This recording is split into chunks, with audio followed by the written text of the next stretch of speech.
கையில் மிதக்கும் கனவானி, கை கால் முளைத்த காற்றானி, கையில் ஏந்தியும் கனக்கவில்லையே, நூறையால் செய்த சிலையானி.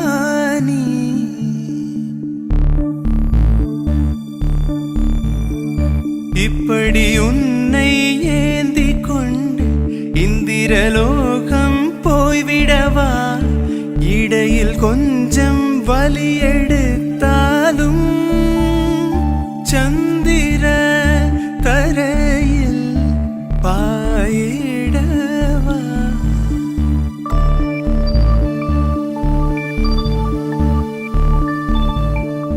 நிலவில் பொருள்கள்